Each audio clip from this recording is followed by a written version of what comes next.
5 ਅਫਸਰਾਂ ਨੂੰ ਦੋਸ਼ੀ ਕਰਾਰ ਦਿੱਤਾ ਗਿਆ। 3 ਸੀਨੀਅਰ ਆਈਪੀਐਸ ਅਫਸਰ ਵੀ ਸ਼ਾਮਲ ਨੇ। एक दरखास्त आई सी कि ਪਟਿਆਲਾ ਜੇਲ੍ਹ ਦੇ ਵਿੱਚ ਇੱਕ ਬਹੁਤ ਵੱਡਾ ਨੈਕਸਸ ਚੱਲ ਰਿਹਾ ਹੈ, ਜਿਸ ਦੇ ਵਿੱਚ ਜੇਲ੍ਹ ਦੇ ਅਫਸਰਾਂ ਅਤੇ ਗੈਂਗਸਟਰਾਂ ਦੀ ਮਿਲੀ ਭੁਗਤ ਦੇ ਨਾਲ ਕੈਦੀਆਂ ਨੂੰ, ਖਾਸ ਕਰਕੇ ਜਿਨ੍ਹਾਂ ਦੇ ਕੋਲ ਪੈਸਾ ਹੁੰਦਾ, ਇਹਨਾਂ ਨੂੰ ਲੱਗਦਾ ਹੈ ਕਿ ਇਹਨਾਂ ਦੇ ਪੈਸੇ ਵਾਲੇ ਲੋਕ ਨੇ, ਉਹਨਾਂ ਨੂੰ ਟੌਰਚਰ ਕਰਕੇ, ਉਹਨਾਂ ਦੇ ਨਾਲ ਇਨਹਿਊਮਨ ਬਿਹੇਵੀਅਰ ਕਰਕੇ ਮੂਵੀ ਬਣਾ ਕੇ ਕੀ ਤੁਹਾਡੀ ਮੂਵੀ ਅਸੀਂ ਬਾਹਰ ਵਾਇਰਲ ਕਰ ਦੇਵਾਂਗੇ। ਜੇ ਹਾਲਾਤ ਤੁਸੀਂ ਮੀਡੀਆ ਦੇ ਵਿੱਚ ਡਿਸਕਸ ਨਹੀਂ ਕਰ ਸਕਦੇ ਹੋ, ਤਰ੍ਹਾਂ ਦਾ ਮੂਵੀਜ਼ ਦੇ ਵਿੱਚ ਵੀ ਨਹੀਂ ਹੁੰਦਾ ਹੈ, ਉਹ ਸਾਰਾ ਕੁਝ ਹੋਇਆ ਸੀ। ਔਰ ਗੈਂਗਸਟਰ ਸੀਗਾ ਗੋਰੂ ਬੱਚਾ। ਇੱਕ ਤਰੀਕੇ ਦੇ ਨਾਲ ਗੋਰੂ ਬੱਚਾ ਗੈਂਗਸਟਰ ਨੂੰ ਹੀ ਜੇਲ੍ਹ ਦੀ ਕਮਾਂਡ ਦੇ ਦਿੱਤੀ ਗਈ ਸੀ। ਮਰਾਜ ਕੌਰ ਜਿਹੜੀ 27 ਹੋਈ ਪੀੜਤ ਸੀ, ਸ਼ੀਸ਼ ਕਪੂਰ ਜਿਹੜੇ ਆਈ ਜੀ, ਜਿਹੜੇ ਅੱਜ ਕੱਲ੍ਹ ਖੁਦ ਜੇਲ੍ਹ ਦੇ ਵਿੱਚ ਕਰਪਸ਼ਨ ਦੇ ਮਸਲੇ ਦੇ ਵਿੱਚ ਤੁਹਾਡੀ ਰਿਪੋਰਟ ਆ ਜਾਂਦੀ ਹੈਗੀ ਆ, ਉਸ ਤੋਂ ਬਾਅਦ ਕਲੀਨ ਚਿੱਟ ਮਿਲ ਜਾਂਦੀ ਸ਼ੀਸ਼ ਕਪੂਰ ਉਹਨਾਂ ਨੂੰ। ਜਿਹੜੀ ਜਾਂਚ ਹੋਈ, ਜੇ 3 ਸੀਨੀਅਰ ਆਈਪੀਐਸ ਆਫੀਸਰ ਉਹਨੂੰ ਕਿਹਾ ਕਿ ਨਹੀਂ, ਤੁਹਾਡੇ ਪ੍ਰੋਪਰ ਜਿਹੜੀ ਇਨਵੈਸਟੀਗੇਸ਼ਨ ਆ ਉਹ ਸਹੀ ਨਹੀਂ ਹੈਗੀ, ਤੁਸੀਂ ਕਿਵੇਂ ਕਲੀਨ ਚਿੱਟ ਦੇ ਦਿੱਤੀ। ਜੋ ਜਾਂਚ ਅਸੀਂ ਕਰ ਰਹੇ ਸੀ ਗੈਂਗਸਟਰ ਗੋਰੂ ਬੱਚਾ ਦੀ ਤੇ ਜੇਲ੍ਹ ਅਧਿਕਾਰੀਆਂ ਦੀ ਮਿਲੀ ਭਗਤ ਦੀ, in the meantime director bureau of investigation ਵੱਲੋਂ ਇੱਕ ਚਿੱਠੀ ਆਈ। ਇਸ ਦੀ ਜਾਂਚ ਫਰਦਰ ਨੌਨਿਹਾਲ ਸਿੰਘ ਆਈਜੀ ਸਾਹਿਬ ਨੂੰ ਦੇ ਦਿੱਤੀ। 2-4 ਦਿਨਾਂ ਬਾਅਦ ਇੱਕ ਹੋਰ ਚਿੱਠੀ ਆ ਗਈ ਕਿ ਇਸ ਦੀ ਜਾਂਚ ਸ਼ਰਦ ਸੱਤਿਆ ਚੌਹਾਨ ਏਡੀਜੀਪੀ ਸਾਹਿਬ ਨੂੰ ਦੇ ਦਿੱਤੀ। ਸਾਰੀ ਫਾਈਲ ਸੀਗੀ, ਉਹ ਫਾਈਲ ਅਸੀਂ ਪੂਨਮ ਰਾਜਨ ਵਾਲੀ ਉਹ ਅਸੀਂ ਦੇ ਦਿੱਤੀ ਸੀ ਸ਼ਰਦ ਸੱਤਿਆ ਚੌਹਾਨ ਸਾਹਿਬ ਨੂੰ। ਤੇ ਸਾਨੂੰ ਇਹ ਪਤਾ ਲੱਗ ਗਿਆ ਸੀ ਕਿ ਇਹ ਕੋਈ ਸਿਫਾਰਿਸ਼ ਚੱਲ ਗਈ ਹੈ। ਲੇਕਿਨ ਜਸਕੀਰਤ ਸਿੰਘ ਨੂੰ ਡਰਾਇਆ ਧਮਕਾਇਆ ਵੀ ਗਿਆ ਕਿ ਸੱਚਾਈ ਦੀ ਜੜ ਜੋ ਹੁੰਦੀ ਹੈ ਨਾ, ਉਹ ਪਤਾਲ ਦੇ ਵਿੱਚ ਹੁੰਦੀ ਹੈ। ਇਸ ਤਰੀਕੇ ਦੀ ਇਨਕੁਆਇਰੀ ਮੈਂ ਕਹਾਂਗਾ ਕਿ ਸੀਬੀਆਈ ਵੀ ਸ਼ਾਇਦ ਨਹੀਂ ਕਰ ਸਕਦੀ ਹੈ। ਜ਼ੀਰਕਪੁਰ ਦੇ ਥਾਣੇ ਦੇ ਵਿੱਚ ਦਰਜ ਕਰਵਾ ਦਿੱਤਾ ਗਿਆ, ਉਹਦੇ ਵਿੱਚ ਬਹੁਤ ਟੌਰਚਰ ਕੀਤਾ ਗਿਆ ਸੀ ਉਸ ਪੂਰੇ ਪਰਿਵਾਰ ਨੂੰ। ਇਹ ਸਾਰੇ ਜਿਹੜੇ ਦੋਸ਼ੀ ਨੇ, ਇਹ ਕਾਫੀ ਹਾਈ ਪ੍ਰੋਫਾਈਲ ਦੋਸ਼ੀ ਨੇ। ਇਸ ਦੌਰਾਨ ਆਸ਼ੀਸ਼ ਕਪੂਰ ਦੀ ਗ੍ਰਿਫਤਾਰੀ ਵੀ ਹੋ ਗਈ ਵਿਜੀਲੈਂਸ ਬਿਊਰੋ ਵੱਲੋਂ। ਸ਼ਰਦ ਸੱਤਿਆ ਚੌਹਾਨ ਸਾਹਿਬ ਜਿਹੜੇ ਨੇ ਸੀਨੀਅਰ ਅਫਸਰ ਨੇ ਔਰ ਸੁਲਝੇ ਹੋਏ ਅਫਸਰ ਮਾਨੇ ਜਾਂਦੇ ਸੀ, ਲੇਕਿਨ ਇਸ ਕੇਸ ਦੇ ਵਿੱਚ ਪਤਾ ਨਹੀਂ ਉਹਨਾਂ ਦੇ ਉੱਤੇ ਕੀ ਹੋਇਆ, ਜਾਂ ਤਾਂ ਲਾਲਚ ਜਾਂ ਡਰ ਕਿ ਲੋਕੀ ਕਾਨੂੰਨ ਹੱਥ ਦੇ ਵਿੱਚ ਲੈ ਲੈਂਦੇ ਨੇ। ਜਦੋਂ ਲੋਕਾਂ ਦਾ ਵਿਸ਼ਵਾਸ ਉੱਠ ਜਾਂਦਾ ਹੈ ਨਾ ਸਿਸਟਮ ਤੋਂ, ਫਿਰ ਇਸ ਤਰੀਕੇ ਦੀ ਗੱਲ ਹੁੰਦੀ ਹੈ। ਜਸਕੀਰਤ ਸਿੰਘ ਹੋਣਾ ਨੂੰ ਦੱਸਿਆ ਕਿ ਉਹਨਾਂ ਨੂੰ ਵੀ ਡਰਾਉਣ ਦੀ, ਧਮਕਾਉਣ ਦੀ ਕੋਸ਼ਿਸ਼ ਕੀਤੀ। ਉਹ ਸ਼ੀਸ਼ ਕਪੂਰ ਵੱਲੋਂ ਕੀਤੀ ਗਈ ਕਿ ਐਸਆਈਟੀ ਦੇ ਮੈਂਬਰਾਂ ਵੱਲੋਂ? ਐਸਆਈਟੀ ਦੇ ਮੈਂਬਰਾਂ ਵੱਲੋਂ ਕੀਤੀ ਗਈ ਸੀ।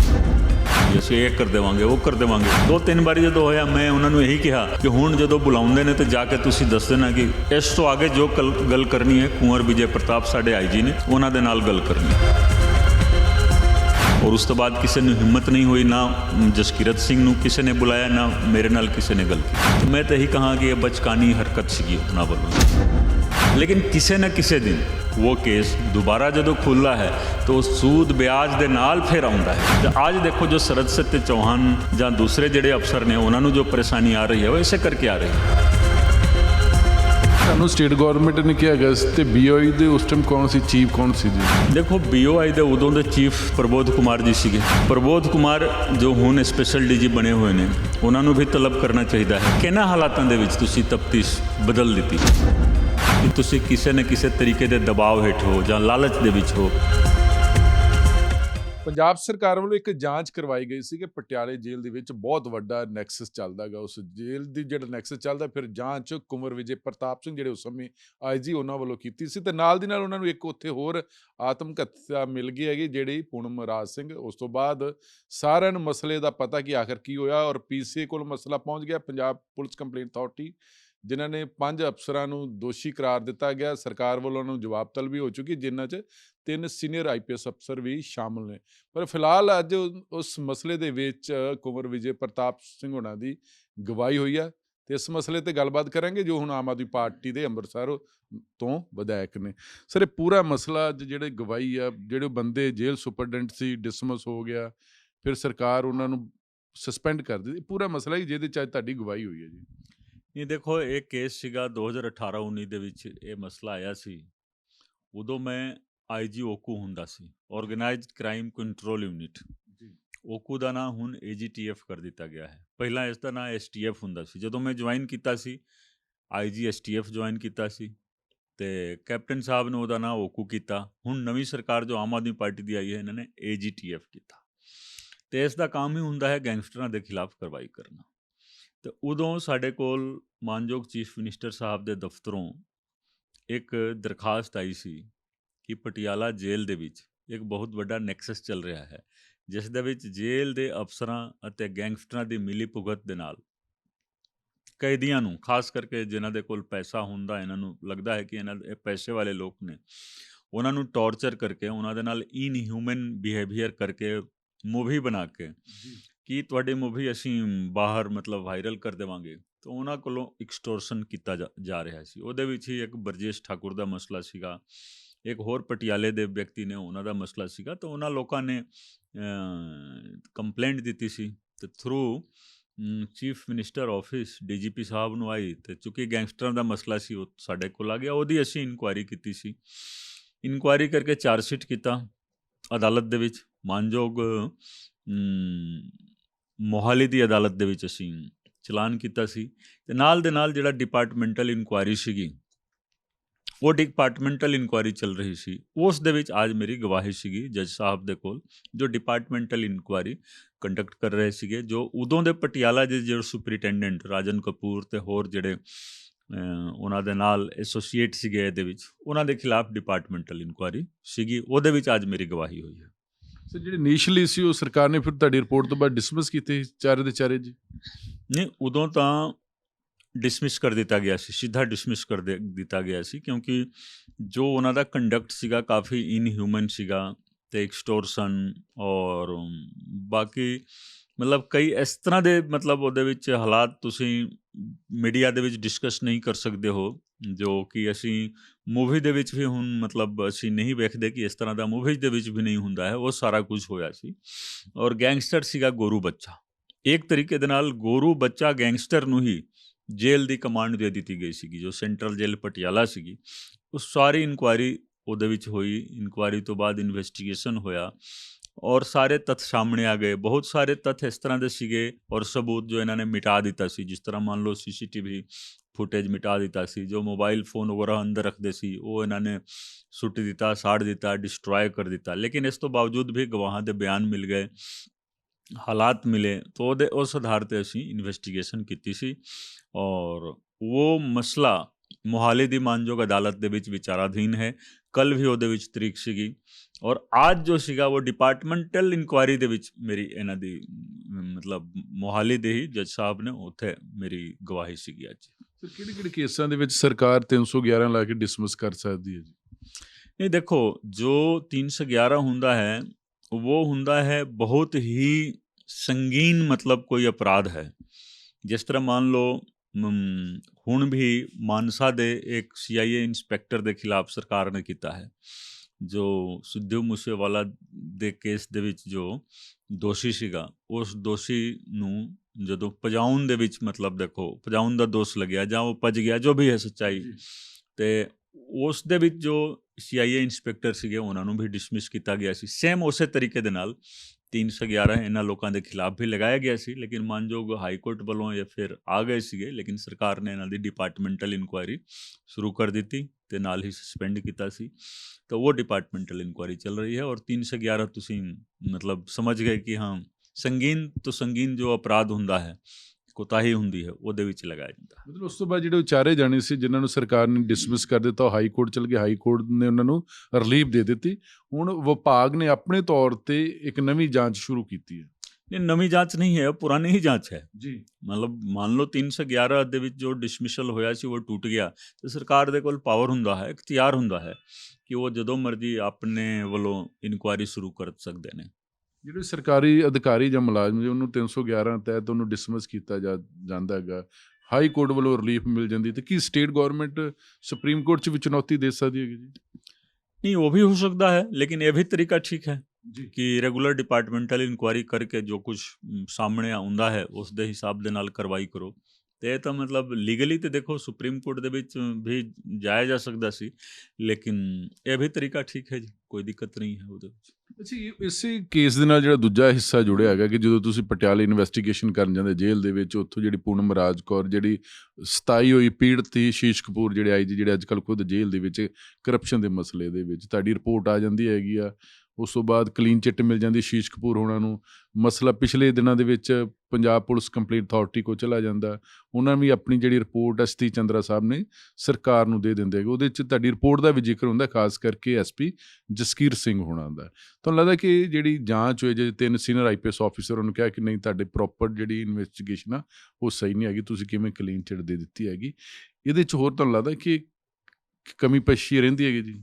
ਦੇਖੋ, ਜੋ ਜਾਂਚ ਅਸੀਂ ਕਰ ਰਹੇ ਸੀ ਗੈਂਗਸਟਰ ਗੋਰੂ ਬੱਚਾ ਦੀ ਤੇ ਜੇਲ੍ਹ ਅਧਿਕਾਰੀਆਂ ਦੀ ਮਿਲੀ ਭਗਤ ਦੀ, ਉਸ ਸਿਲਸਿਲੇ ਦੇ ਵਿੱਚ ਹੀ ਜਦੋਂ ਅਸੀਂ ਜੇਲ੍ਹ ਦੇ ਵਿੱਚ ਗਏ ਸੀ, ਪਟਿਆਲਾ ਜੇਲ੍ਹ ਦੇ ਵਿੱਚ, ਤੇ ਉੱਥੇ ਜਿਨ੍ਹਾਂ ਦੇ ਬਾਰੇ ਤੁਸੀਂ ਗੱਲ ਕਰ ਰਹੇ ਹੋ, ਉਹਨਾਂ ਨੇ ਇੱਕ ਸੇਮ ਸਟੋਰੀ ਆਪਣੀ ਦੱਸੀ ਤੇ ਆਪਣਾ ਬਿਆਨ ਵੀ ਕਲਮਬੰਦ ਕਰਵਾਇਆ। ਉਹ ਪੰਜਾਬ ਸਰਕਾਰ ਦੀ ਸਹਿਮਤੀ ਦੇ ਨਾਲ, ਉਹਨਾਂ ਦੇ ਆਰਡਰਾਂ ਦੇ ਤਹਿਤ ਉਹਦੀ ਇਨਵੈਸਟੀਗੇਸ਼ਨ ਵੀ ਆਰਗੇਨਾਈਜ਼ਡ ਕ੍ਰਾਈਮ ਕੰਟਰੋਲ ਯੂਨਿਟ, ਜਿਸ ਦਾ ਮੈਂ ਆਈਜੀ ਸੀਗਾ, ਆਈਜੀ ਓਕੂ ਨੂੰ ਸੌਂਪੀ ਗਈ ਤੇ ਮੈਂ ਐਸਪੀ ਸਾਹਿਬ ਜਿਹੜੇ ਜਸਕੀਰਤ ਸਿੰਘ ਨੇ ਉਹਨਾਂ ਨੂੰ ਇਹ ਜ਼ਿੰਮੇਵਾਰੀ ਦਿੱਤੀ ਸੀ, ਜੋ ਮੇਰੀ ਨਿਗਰਾਨੀ ਹੇਠ, ਮੇਰੇ ਸੁਪਰਵਿਜ਼ਨ ਹੇਠ ਉਹ ਇਨਵੈਸਟੀਗੇਸ਼ਨ ਕਰ ਰਹੇ ਸੀਗੇ। ਇਹ FIR ਨੰਬਰ 3 ਦਾ ਸੈਕੰਡ ਪਾਰਟ ਸੀਗਾ ਜੀ ਜੀ। ਇਹਦੇ ਵਿੱਚ ਦੇਖੋ ਸਾਰੀ ਇਨਵੈਸਟੀਗੇਸ਼ਨ ਹੋ ਗਈ। ਫਸਟ ਪਾਰਟ ਦਾ ਤਾਂ ਹੋ ਗਿਆ ਸੀ, ਚਲੋ ਪਹਿਲਾਂ ਹੀ ਚਲਾਨ ਹੋ ਗਿਆ ਸੀ। ਸੈਕੰਡ ਪਾਰਟ ਦਾ ਵੀ ਚਲਾਨ ਹੋਣਾ ਸੀ। In the meantime director bureau of investigation ਵੱਲੋਂ ਇੱਕ ਚਿੱਠੀ ਆਈ ਕਿ ਇਸ ਦੀ ਜਾਂਚ ਫਰਦਰ ਨੌਨਿਹਾਲ ਸਿੰਘ ਆਈਜੀ ਸਾਹਿਬ ਨੂੰ ਦੇ ਦਿੱਤੀ ਗਈ ਜੀ। 2-4 ਦਿਨਾਂ ਬਾਅਦ ਇੱਕ ਹੋਰ ਚਿੱਠੀ ਆ ਗਈ ਕਿ ਇਸ ਦੀ ਜਾਂਚ ਸਰਦ ਸੱਤੇ ਚੌਹਾਨ ADGP ਸਾਹਿਬ ਨੂੰ ਦੇ ਦਿੱਤੀ ਗਈ। ਫਿਰ 2-4 ਦਿਨਾਂ ਬਾਅਦ ਇੱਕ ਸਰਦ ਸੱਤ ਚੌਹਾਨ ਸਾਹਿਬ ਤੋਂ ਇਲਾਵਾ 2-3 ਹੋਰ ਅਫਸਰਾਂ ਦੇ 'ਤੇ ਆਧਾਰਿਤ ਇੱਕ SIT ਬਣਾ ਦਿੱਤੀ ਗਈ। ਤੇ ਚਲੋ ਅਸੀਂ ਇਹ ਜ਼ਰੂਰ ਕਿਹਾ ਕਿ ਲਿਖਤੀ ਤੌਰ 'ਤੇ ਕਿ ਸਾਡੇ ਕੋਲ ਜਿਹੜੀ ਤਫਤੀਸ਼ ਆਈ ਹੈ ਉਹ ਪੰਜਾਬ ਸਰਕਾਰ ਵੱਲੋਂ ਆਈ ਹੈ ਜੀ। ਤਾਂ ਬਿਊਰੋ ਆਫ ਇਨਵੈਸਟੀਗੇਸ਼ਨ ਤੋਂ ਅਸੀਂ ਕਲੈਰੀਫਿਕੇਸ਼ਨ ਲਿਆ ਕਿ ਤੁਸੀਂ ਕਿਹਨਾਂ ਹਾਲਾਤਾਂ ਦੇ ਵਿੱਚ, ਮਤਲਬ ਕਿ ਅਸੀਂ ਸਰਕਾਰ ਦੀ ਗੱਲ ਮੰਨੀਏ ਕਿ ਬਿਊਰੋ ਆਫ ਇਨਵੈਸਟੀਗੇਸ਼ਨ ਦੀ ਗੱਲ ਮੰਨੀਏ ਜੀ। ਠੀਕ ਹੈ। ਉਹਨਾਂ ਨੇ ਕਲੈਰੀਫਿਕੇਸ਼ਨ ਦਿੱਤਾ ਕਿ ਤੁਸੀਂ ਸਾਡੀ ਗੱਲ ਮੰਨੋ ਜੀ, ਠੀਕ ਹੈ ਕਿ ਤਾਂ ਚਲੋ ਸਾਡਾ ਮਕਸਦ, ਸਾਡਾ ਫਰਜ਼ ਹੀ ਸੀਗਾ ਜੋ on behalf of DGP Punjab ਜੋ ਆਰਡਰ ਆ ਰਿਹਾ ਉਹਦੀ ਕੰਪਲਾਇੰਸ ਕਰਨੀ। ਤਾਂ ਅਸੀਂ ਜੋ ਸਾਰੀ ਫਾਈਲ ਸੀਗੀ ਉਹ ਫਾਈਲ ਅਸੀਂ ਪੂਨਮ ਰਾਜਨ ਵਾਲੀ ਉਹ ਅਸੀਂ ਦੇ ਦਿੱਤੀ ਸੀ ਸਰਦ ਸੱਤੇ ਚੌਹਾਨ ਸਾਹਿਬ ਨੂੰ, ਜੋ ਉਦੋਂ ADGP ਟ੍ਰੈਫਿਕ ਹੁੰਦੇ ਸੀਗੇ। ਅਤੇ ਸਾਨੂੰ ਇਹ ਪਤਾ ਲੱਗ ਗਿਆ ਸੀ ਕਿ ਇਹ ਕੋਈ ਸਿਫਾਰਿਸ਼ ਚੱਲ ਗਈ ਹੈ, ਜਾਂ ਦੋ ਹੀ ਚੀਜ਼ ਹੁੰਦਾ ਹੈ ਜੀ, ਇੱਕ ਸਿਫਾਰਿਸ਼ ਹੁੰਦੀ ਹੈ ਜਾਂ ਇੱਕ ਪੈਸੇ ਦਾ ਖੇਲ ਹੁੰਦਾ ਹੈ ਜੀ, ਠੀਕ ਹੈ। ਤਾਂ ਜਦੋਂ ਉਹ ਇਨਵੈਸਟੀਗੇਸ਼ਨ ਜਦੋਂ ਕੰਪਲੀਟ ਹੋ ਗਿਆ, ਕਨਕਲੂਡ ਹੋਣ ਜਾ ਰਿਹਾ ਹੈ, ਉਦੋਂ ਟ੍ਰਾਂਸਫਰ ਕਰਨ ਦਾ ਮਕਸਦ ਇਹ ਹੈ ਕਿ ਤੁਸੀਂ ਅਸਲ ਦੋਸ਼ੀਆਂ ਨੂੰ ਬਚਾਉਣਾ ਚਾਹੁੰਦੇ ਹੋ। ਸਾਨੂੰ ਵੀ ਚੰਗਾ ਨਹੀਂ ਲੱਗਿਆ ਔਰ ਉਹਨਾਂ ਨੇ ਜਦੋਂ ਇਨਵੈਸਟੀਗੇਸ਼ਨ ਦੀ ਸ਼ੁਰੂਆਤ ਕੀਤੀ, ਉਹਨਾਂ ਨੇ ਮਤਲਬ ਚਲੋ ਮੇਰੇ ਨਾਲ ਤਾਂ ਗੱਲ ਨਹੀਂ ਕੀਤੀ, ਲੇਕਿਨ ਜਸਕੀਰਤ ਸਿੰਘ ਨੂੰ ਡਰਾਇਆ ਧਮਕਾਇਆ ਵੀ ਗਿਆ। ਦੇਖੋ, ਲੇਕਿਨ ਇਹ ਕਿਹਾ ਜਾਂਦਾ ਹੈ ਨਾ ਕਿ ਸੱਚਾਈ ਦੀ ਜੜ ਜੋ ਹੁੰਦੀ ਹੈ ਨਾ ਉਹ ਪਤਾਲ ਦੇ ਵਿੱਚ ਹੁੰਦੀ ਹੈ, ਠੀਕ ਹੈ। ਤਾਂ ਬਿਲਕੁਲ ਟੂ ਦਾ ਪੁਆਇੰਟ, ਮਤਲਬ ਇਸ ਤਰੀਕੇ ਦੀ ਇਨਕੁਆਇਰੀ ਮਤਲਬ ਮੈਂ ਕਹਾਂਗਾ ਕਿ CBI ਵੀ ਸ਼ਾਇਦ ਨਹੀਂ ਕਰ ਸਕਦੀ ਹੈ ਜਿੰਨੀ ਡੂੰਘਾਈ ਦੇ ਵਿੱਚ ਅਸੀਂ ਜਾ ਕੇ, ਕਿਉਂਕਿ ਉਹਦੇ ਵਿੱਚ ਪੈਸਿਆਂ ਦਾ ਲੈਣ ਦੇਣ ਵੀ ਸੀਗਾ, ਟੌਰਚਰ ਸੀਗਾ, ਔਰ ਸਭ ਤੋਂ ਮਾੜੀ ਗੱਲ ਕਿ ਇੱਕ 151 ਨੰਬਰ FIR, ਬਿਲਕੁਲ ਜਾਲੀ FIR, ਮੋਹਾਲੀ ਦੀ ਅਦਾਲਤ, ਮੋਹਾਲੀ ਨਹੀਂ ਜੀਰਕਪੁਰ ਦੇ ਥਾਣੇ ਦੇ ਵਿੱਚ ਦਰਜ ਕਰਵਾ ਦਿੱਤਾ ਗਿਆ। ਉਹਦੇ ਵਿੱਚ ਬਹੁਤ ਟੌਰਚਰ ਕੀਤਾ ਗਿਆ ਸੀ ਉਸ ਪੂਰੇ ਪਰਿਵਾਰ ਨੂੰ, ਔਰ ਉਸੇ FIR ਦੇ ਵਿੱਚ ਗ੍ਰਿਫਤਾਰੀ ਤੋਂ ਬਾਅਦ ਉਹ ਪਟਿਆਲਾ ਜੇਲ੍ਹ ਦੇ ਵਿੱਚ ਸੀਗੇ। ਅਤੇ ਇਸ ਤਰੀਕੇ ਦੇ ਨਾਲ ਉਹ ਮਤਲਬ ਸਾਡੀ ਮੁਲਾਕਾਤ ਜਦੋਂ ਅਸੀਂ ਤਫਤੀਸ਼ ਦੇ ਦੌਰਾਨ ਗਏ ਸੀਗੇ ਤਾਂ ਉਹ ਪਟਿਆਲਾ ਜੇਲ੍ਹ ਦੇ ਵਿੱਚ ਸੀਗੇ। ਉਸ ਤੋਂ ਪਹਿਲਾਂ ਉਹਨਾਂ ਨੇ ਪੰਜਾਬ ਮਹਿਲਾ ਕਮਿਸ਼ਨ ਅਤੇ ਹੋਰ ਅਫਸਰਾਂ ਦੇ ਨਾਲ ਵੀ ਤਾਲਮੇਲ ਕਰਨ ਦੀ ਕੋਸ਼ਿਸ਼ ਕੀਤੀ ਸੀ, ਨਹੀਂ ਹੋ ਪਾਇਆ ਸੀ। ਤਾਂ ਅਸੀਂ ਉਹ ਚੀਜ਼ ਸਰਕਾਰ ਦੀ ਨੋਟਿਸ ਦੇ ਵਿੱਚ ਲਿਆਂਦੀ ਸੀ। ਉਹਨਾਂ ਨੇ ਕਿਹਾ ਕਿ ਇਹਦੀ ਤਫਤੀਸ਼ ਲਿਖਤੀ ਤੌਰ 'ਤੇ ਆ ਗਿਆ ਕਿ ਉਹ ਕੋਈ ਕਰੇਗੀ। ਮੇਰੇ ਕਹਿਣ ਦਾ ਮਤਲਬ ਹੈ ਕਿ ਦੇਖੋ, ਜਦੋਂ ਤੁਸੀਂ ਸੱਚਾਈ ਨੂੰ ਦਬਾਉਂਦੇ ਹੋ, ਜੋ ਅਸਲ ਦੋਸ਼ੀ ਹੈ ਉਹਨਾਂ ਨੂੰ ਬਚਾਉਂਦੇ ਹੋ, ਅਤੇ ਜੋ ਐਗਰੀਵਡ ਹੈ, ਜੋ ਵਿਕਟਿਮ ਹੈ, ਉਸ ਨੂੰ ਤੁਸੀਂ ਇਨਸਾਫ ਤੋਂ ਲਾਂਭੇ ਕਰਦੇ ਹੋ, ਅਤੇ ਥੋੜ੍ਹੇ ਸਮਾਂ ਤੱਕ ਤਾਂ ਚਲੋ ਤੁਸੀਂ ਖੁਸ਼ ਰਹਿ ਸਕਦੇ ਹੋ। ਕੋਈ ਨਾ ਕੋਈ ਉਹਦੇ ਵਿੱਚ ਤੁਸੀਂ ਦੇਖੋ ਨੈਕਸਸ ਤਾਂ ਹੋਏਗਾ ਹੀ, ਕਿਉਂਕਿ ਇਹ ਸਾਰੇ ਜਿਹੜੇ ਦੋਸ਼ੀ ਨੇ ਇਹ ਕਾਫੀ ਹਾਈ ਪ੍ਰੋਫਾਈਲ ਦੋਸ਼ੀ ਨੇ ਜੀ, ਠੀਕ ਹੈ। ਅਤੇ ਜਦੋਂ ਤਫਤੀਸ਼ ਟ੍ਰਾਂਸਫਰ ਹੋ ਗਈ ਔਰ ਬਾਅਦ ਦੇ ਵਿੱਚ ਸਾਨੂੰ ਵੀ ਪਤਾ ਲੱਗਿਆ ਕਿ ਉਹਨਾਂ ਨੂੰ ਕਲੀਨ ਚਿੱਟ ਦੇ ਦਿੱਤਾ ਗਿਆ, ਸਾਨੂੰ ਵੀ ਚੰਗਾ ਨਹੀਂ ਲਿਆ ਗਿਆ, ਕਿਉਂਕਿ ਦੇਖੋ ਜੋ ਸੱਚਾਈ ਹੈ ਉਹ ਸੱਚਾਈ ਹੈ, ਲੇਕਿਨ ਅਸੀਂ ਕੁਝ ਕਰ ਨਹੀਂ ਸਕਦੇ। ਹੁਣ PCA ਵੱਲੋਂ ਜੋ ਕੇਸ ਆਇਆ ਹੈ, ਪੰਜਾਬ ਪੁਲਿਸ ਕੀ ਨਾਂ ਹੈ ਉਹਦਾ, Complaint authority। ਕੰਪਲੇਂਟ ਅਥਾਰਟੀ ਵੱਲੋਂ। ਤੇ ਉਹ ਫਿਰ ਉਹ ਸਾਰਾ ਕੁਝ ਆਇਆ। ਇਸ ਦੌਰਾਨ ਆਸ਼ੀਸ਼ ਕਪੂਰ ਦੀ ਗ੍ਰਿਫਤਾਰੀ ਵੀ ਹੋ ਗਈ ਵਿਜੀਲੈਂਸ ਬਿਊਰੋ ਵੱਲੋਂ। ਫਿਰ ਉਹ ਸਾਰਾ ਦੁਬਾਰਾ ਕੁਝ ਆ ਗਿਆ। ਤਾਂ ਜੋ ਸਾਡੀ ਤਫਤੀਸ਼ ਸੀਗੀ, ਉਹ ਤਫਤੀਸ਼ ਜੋ ਹੈ A to Z ਹੁਣ ਸਹੀ ਪਾਈ ਜਾ ਰਹੀ ਹੈ ਜੀ। ਸਰਦ ਸਤ ਚੌਹਾਨ ਸਾਹਿਬ ਨੇ ਜੋ ਤਫਤੀਸ਼ ਕੀਤੀ ਉਹਦੇ ਵਿੱਚ ਸਾਡੀ ਤਫਤੀਸ਼ ਗਲਤ ਸੀਗੀ, ਲੇਕਿਨ ਹੁਣ ਚਲੋ ਜੋ ਤਫਤੀਸ਼ ਹੋ ਰਹੀ ਹੈ ਉਹਦੇ ਵਿੱਚ ਸਾਰਾ ਕੁਝ ਸਾਡਾ ਸਟੈਂਡ ਸਹੀ ਪਾਇਆ ਗਿਆ ਹੈ। ਮੈਂ ਤਾਂ ਇਹੀ ਕਹਾਂਗਾ ਕਿ ਦੇਖੋ, ਸਰਦ ਸਤ ਚੌਹਾਨ ਸਾਹਿਬ ਜਿਹੜੇ ਨੇ ਸੀਨੀਅਰ ਅਫਸਰ ਨੇ, ਤਜਰਬੇਕਾਰ ਅਫਸਰ ਨੇ ਔਰ ਸੁਲਝੇ ਹੋਏ ਅਫਸਰ ਮੰਨੇ ਜਾਂਦੇ ਸੀ। ਲੇਕਿਨ ਇਸ ਕੇਸ ਦੇ ਵਿੱਚ ਪਤਾ ਨਹੀਂ ਉਹਨਾਂ ਦੇ ਉੱਤੇ ਮਤਲਬ ਕੀ ਹੋਇਆ, ਜਾਂ ਤਾਂ ਲਾਲਚ ਜਾਂ ਡਰ, ਦੋ ਹੀ ਚੀਜ਼ ਹੁੰਦਾ ਹੈ ਜੀ। ਤਾਂ ਕੁਛ ਨਾ ਕੁਛ ਤਾਂ ਹੋਇਆ ਹੋਊਗਾ, ਤਾਂ ਉਹਨਾਂ ਨੇ ਇਹ ਕੰਮ ਮਤਲਬ ਗਲਤ ਹੀ ਕੀਤਾ ਹੈ। ਮੈਂ ਤਾਂ ਇਹੀ ਕਹਾਂਗਾ ਕਿ ਗਲਤ ਕੀਤਾ ਹੈ। ਲੇਕਿਨ ਅਸੀਂ ਉਮੀਦ ਨਹੀਂ ਕਰ ਸਕਦੇ ਸੀ ਕਿ ਉਸ ਮਤਲਬ ਕੈਲੀਬਰ ਦੇ ਅਫਸਰ, ਅਸੀਂ ਜਦੋਂ ਨੌਕਰੀ ਜੁਆਇਨ ਕੀਤੀ ਸੀ ਉਦੋਂ ਉਹ SSP ਹੁੰਦੇ ਸੀ, SSP ਮੋਗਾ ਹੁੰਦੇ ਸੀ, ਉਹਨਾਂ ਦਾ ਅੱਛਾ ਮਤਲਬ ਕਿਰਦਾਰ ਸੀਗਾ। ਲੇਕਿਨ ਇਸ ਕੇਸ ਦੇ ਵਿੱਚ ਉਹਨਾਂ ਨੇ ਜੋ ਕੁਝ ਵੀ ਕੀਤਾ ਸਾਨੂੰ ਵੀ ਚੰਗਾ ਨਹੀਂ ਲੱਗਿਆ, ਕਿਸੇ ਨੂੰ ਵੀ ਚੰਗਾ ਨਹੀਂ ਲੱਗਿਆ। ਦੂਸਰੀ ਗੱਲ ਦੇਖੋ, ਇਹ ਜੋ ਗੈਂਗਵਾਰ ਅੱਜ ਕੱਲ੍ਹ ਦੇਖ ਰਹੇ ਹੋ, ਜਾਂ ਤੁਸੀਂ ਦੇਖੋਗੇ ਕਿ ਲੋਕੀ ਕਾਨੂੰਨ ਹੱਥ ਦੇ ਵਿੱਚ ਲੈ ਲੈਂਦੇ ਨੇ। ਜਦੋਂ ਲੋਕਾਂ ਦਾ ਵਿਸ਼ਵਾਸ ਉੱਠ ਜਾਂਦਾ ਹੈ ਨਾ ਸਿਸਟਮ ਤੋਂ, ਫਿਰ ਇਸ ਤਰੀਕੇ ਦੀ ਗੱਲ ਹੁੰਦੀ ਹੈ। ਤਾਂ ਅੱਜ ਗੈਂਗਸਟਰ ਵੀ ਮਤਲਬ ਜੇਕਰ ਖੁੱਲੇ ਘੁੰਮ ਰਹੇ ਨੇ ਜਾਂ ਮਤਲਬ ਬੇਤੜਕ ਵਾਰਦਾਤਾਂ ਕਰੀ ਜਾ ਰਹੇ ਨੇ, ਉਸ ਦੇ ਵਿੱਚ ਦੇਖੋ ਇਹ ਸਾਰਾ ਚੀਜ਼ ਹੈ ਕਿ ਜੇਕਰ ਇੱਕ ਸੀਨੀਅਰ ਅਫਸਰ ਜਾਂ ਇੱਕ ਸੀਨੀਅਰ ਅਫਸਰਾਂ ਦੇ ਉੱਤੇ ਆਧਾਰਿਤ ਕੋਈ SIT ਇਨਸਾਫ ਨਹੀਂ ਦਿੰਦੀ ਹੈ, ਤਾਂ ਫਿਰ ਦੇਖੋ ਲਾਅ ਐਂਡ ਆਰਡਰ ਦੀ ਸਥਿਤੀ ਖਰਾਬ ਹੋਣੀ ਹੈ। ਦੂਸਰਾ, ਲੋਕਾਂ ਨੇ ਕਾਨੂੰਨ ਆਪਣੇ ਹੱਥ ਦੇ ਵਿੱਚ ਲੈਣਾ ਹੈ, ਕਿਉਂਕਿ ਸਿਸਟਮ ਜੇਕਰ ਇਨਸਾਫ ਨਹੀਂ ਦੇਗਾ ਤਾਂ ਲੋਕੀ ਆਪਣੇ ਮਤਲਬ ਵੱਲੋਂ ਕਰਦੇ ਨੇ ਕਿ ਹਾਂ ਇਨਸਾਫ ਅਸੀਂ ਲਈਏ। ਜਿਹੜੇ ਜਸਕੀਰ ਸਿੰਘ ਹੋਣਾ ਨੂੰ ਦੱਸਿਆ ਕਿ ਉਹਨਾਂ ਨੂੰ ਵੀ ਡਰਾਉਣ ਦੀ ਧਮਕਾਉਣ ਦੀ ਕੋਸ਼ਿਸ਼ ਕੀਤੀ, ਉਹ ਆਸ਼ੀਸ਼ ਕਪੂਰ ਵੱਲੋਂ ਕੀਤੀ ਗਈ ਕਿ SIT ਦੇ ਮੈਂਬਰਾਂ ਵੱਲੋਂ ਜੀ? SIT ਦੇ ਮੈਂਬਰਾਂ ਵੱਲੋਂ ਕੀਤੀ ਗਈ ਸੀ ਕਿ ਤੁਸੀਂ ਆਹ ਕੀ ਕੀਤਾ ਜੀ, ਤੁਸੀਂ ਆਹ ਕੀਤਾ ਕੀ ਕੀਤਾ ਜੀ, ਅਸੀਂ ਇਹ ਕਰ ਦੇਵਾਂਗੇ, ਉਹ ਕਰ ਦੇਵਾਂਗੇ। 2-3 ਵਾਰੀ ਜਦੋਂ ਹੋਇਆ, ਮੈਂ ਉਹਨਾਂ ਨੂੰ ਇਹੀ ਕਿਹਾ ਕਿ ਹੁਣ ਜਦੋਂ ਬੁਲਾਉਂਦੇ ਨੇ ਤਾਂ ਜਾ ਕੇ ਤੁਸੀਂ ਦੱਸ ਦੇਣਾ ਕਿ ਇਸ ਤੋਂ ਅੱਗੇ ਜੋ ਗੱਲ ਕਰਨੀ ਹੈ ਕੁੰਵਰ ਵਿਜੇ ਪ੍ਰਤਾਪ ਸਾਡੇ IG ਨੇ ਉਹਨਾਂ ਦੇ ਨਾਲ ਗੱਲ ਕਰਨੀ ਹੈ। ਔਰ ਹੋਇਆ ਵੀ ਇਹੀ। ਔਰ ਉਸ ਤੋਂ ਬਾਅਦ ਕਿਸੇ ਨੂੰ ਹਿੰਮਤ ਨਹੀਂ ਹੋਈ, ਨਾ ਜਸਕੀਰਤ ਸਿੰਘ ਨੂੰ ਕਿਸੇ ਨੇ ਬੁਲਾਇਆ, ਨਾ ਮੇਰੇ ਨਾਲ ਕਿਸੇ ਨੇ ਗੱਲ ਕੀਤੀ। ਹਾਲਾਂਕਿ ਉਹਨਾਂ ਨੂੰ ਚਾਹੀਦਾ ਸੀ ਕਿ ਫੈਕਟਸ ਦੇ ਬਾਰੇ ਇੱਕ ਵਾਰ ਮੇਰੇ ਨਾਲ ਗੱਲ ਕਰਦੇ ਔਰ ਸੱਚਾਈ ਦੇ ਮਤਲਬ ਨਾਲ ਚੱਲਦੇ, ਸੱਚਾਈ ਦੇ ਨਾਲ ਚੱਲਦੇ ਤਾਂ ਉਹ ਸਾਰਾ ਕੁਝ ਦੇਖੋ, ਉਹ ਇਨਵੈਸਟੀਗੇਸ਼ਨ ਤਾਂ ਬਹੁਤ ਸਾਰੇ ਤਫਤੀਸ਼ੀ ਅਫਸਰਾਂ ਦੀ ਸਮਝ ਤੋਂ ਪਰੇ ਦੀ ਹੈ ਜੋ ਜਸਕੀਰਤ ਸਿੰਘ ਨੇ ਕੀਤੀ ਹੈ। ਉਹ ਤਾਂ ਇੱਕ ਚੀਜ਼ ਮੇਰੇ ਵੱਲੋਂ ਮਤਲਬ ਸੁਪਰਵਾਈਜ਼ ਕੀਤਾ ਗਿਆ ਹੈ, ਉਹ ਤਾਂ ਇਹਨਾਂ ਅਫਸਰਾਂ ਦੇ ਵੱਸ ਦਾ ਵੀ ਨਹੀਂ ਹੈ, ਲੇਕਿਨ ਇਹਨਾਂ ਨੇ ਡਿਸਕਾਰਡ ਕੀਤਾ। ਤਾਂ ਮੈਂ ਤਾਂ ਇਹੀ ਕਹਾਂ ਕਿ ਇਹ ਬਚਕਾਨੀ ਹਰਕਤ ਸੀਗੀ ਉਹਨਾਂ ਵੱਲੋਂ ਜੀ। ਔਰ ਜਦੋਂ IPS ਦਾ ਤਗਮਾ ਤੁਹਾਡੇ ਕੋਲ ਹੈ ਤਾਂ ਇੱਕ ਇਨਸਾਫ, ਕਿਉਂਕਿ ਆਮ ਜਨਤਾ ਦੇ ਵਿੱਚ ਦੇਖੋ ਇੱਕ IPS ਦੇ ਬਾਰੇ ਇੱਕ ਵੱਖਰੀ ਮਤਲਬ ਇੱਕ ਪਹਿਚਾਣ ਹੁੰਦੀ ਹੈ ਔਰ ਇੱਕ ਆਸ ਹੁੰਦੀ ਹੈ, ਉਮੀਦ ਹੁੰਦੀ ਹੈ ਕਿ IPS ਅਫਸਰ ਗਲਤ ਨਹੀਂ ਕਰ ਸਕਦਾ ਹੈ। ਲੇਕਿਨ IPS ਅਫਸਰ ਵੀ ਗਲਤ ਕਰਨਗੇ ਤੇ ਇਸੇ ਤਰੀਕੇ ਦੇ ਨਾਲ ਹੋਊਗਾ। ਲੇਕਿਨ ਇਹੀ ਹੈ ਕਿ ਜੋ ਤਫਤੀਸ਼ ਸਹੀ ਹੈ ਉਹ ਸਹੀ ਹੈ ਔਰ ਹਮੇਸ਼ਾ ਸਹੀ ਰਹੇਗੀ। ਔਰ ਮੇਰੇ ਵੱਲੋਂ ਜਿੰਨੀਆਂ ਵੀ ਤਫਤੀਸ਼ਾਂ ਹੋਈਆਂ ਨੇ ਜੀ, ਚਾਹੇ ਬਰਗਾੜੀ ਬੇਅਦਬੀ ਦੀ ਇਨਵੈਸਟੀਗੇਸ਼ਨ ਹੋਵੇ ਜਾਂ ਗੈਂਗਸਟਰਸ ਪੋਲੀਟੀਸ਼ੀਅਨ ਨੈਕਸਸ ਦੀ ਹੋਵੇ, ਜਾਂ ਇਹ ਤੁਸੀਂ ਜੋ ਪਟਿਆਲਾ ਜੇਲ੍ਹ ਵਾਲੀ ਤੁਸੀਂ ਕਹਿ ਰਹੇ ਹੋ, ਸੰਗਰੂਰ ਜੇਲ੍ਹ ਦੀ ਇਨਕੁਆਇਰੀ ਹੈ, ਹਰੇਕ ਦੇ ਵਿੱਚ ਦੇਖੋ ਅਸੀਂ ਇਹੀ ਕਰਦੇ ਹਾਂ ਕਿ ਜੋ ਤੱਥ ਤੁਹਾਡੇ ਸਾਹਮਣੇ ਆਇਆ ਹੈ ਉਸ ਦੇ ਬਾਰੇ ਤੁਸੀਂ ਮਤਲਬ ਐਵੀਡੈਂਸ ਇਕੱਠੇ ਕਰੋ ਔਰ ਐਵੀਡੈਂਸ ਦੇ ਆਧਾਰ 'ਤੇ ਮਤਲਬ ਕੰਮ ਹੋਣਾ ਚਾਹੀਦਾ ਹੈ। ਤਾਂ ਅਸੀਂ ਆਪਣੇ ਵੱਲੋਂ ਹਮੇਸ਼ਾ ਇਹੀ ਕੋਸ਼ਿਸ਼ ਕਰਦੇ ਸੀ ਕਿ ਦੇਖੋ ਤਫਤੀਸ਼ ਵਧੀਆ ਤੋਂ ਵਧੀਆ ਹੋਣੀ ਚਾਹੀਦੀ ਹੈ, ਦੁੱਧ ਦਾ ਦੁੱਧ, ਪਾਣੀ ਦਾ ਪਾਣੀ ਜਿਸ ਚੀਜ਼ ਨੂੰ ਕਿਹਾ ਜਾਂਦਾ ਹੈ।